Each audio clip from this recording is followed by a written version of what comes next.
ابو ہریرہ رضی اللہ عنہ سے روایت ہے کہ رسول اللہ صلی اللہ علیہ وسلم نے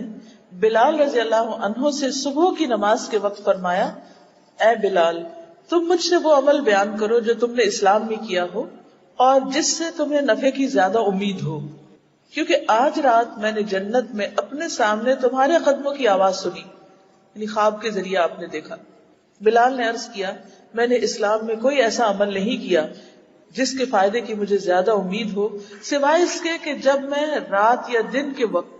کامل طریقے سے وضو کرتا ہوں تو اس وضو سے جس قدر اللہ نے میرے مقدر میں لکھا ہوتا ہے نماز پڑھ لیتا ہوں، جب بھی وضو کرتا ہوں تو کچھ نفل پڑھ لیتا ہوں، تو یہ مجھے اپنا عمل دوسرے اعمال کی نسبت بہتر لگتا ہے۔ اب آپ دیکھیے کہ نبی صلی اللہ علیہ وسلم نے رات ہی خواب دیکھا تھا اور رات ہی اس ایکسپیرینس سے گزرے تھے آپ، اور صبح ہی جب فجر کی اذان ہو رہی اسی وقت آپ حضرت بلال کو ان کے اچھے عمل کی ایک طرح سے تعریف بھی کر رہے ہیں اور اس کی ری ایشورنس بھی کرا رہے ہیں تاکہ وہ جس خاص عمل کی وجہ سے اتنے بلند درجے پہ جا رہے ہیں وہ عمل روک نہ دیں۔ بعض اوقات ایسا ہوتا نا، ہم ایک اچھا کام کر رہے تھے اور ہمیں خود بھی نہیں پتا ہوتا کہ ہم کوئی اچھا کام کر رہے ہیں، اور آپ نے یہ بھی دیکھا ہوگا کہ کچھ عرصے کے بعد وہ اچھا کام ہم خود ہی چھوڑ دیتے ہیں، بھول جاتے ہیں کہ یہ بھی کرنا تھا۔ تو اس پر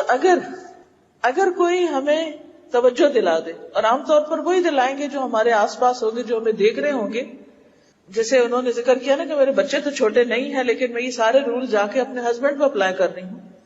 تو اس سے ان کو فائدہ ہو رہا ہے۔ تو یہ اچھے ریلیشن شپ چاہے آپ کے اپنے بچوں کے ساتھ ہیں، چاہے اپنے دوستوں کے ساتھ ہیں، چاہے بڑوں کے ساتھ ہیں،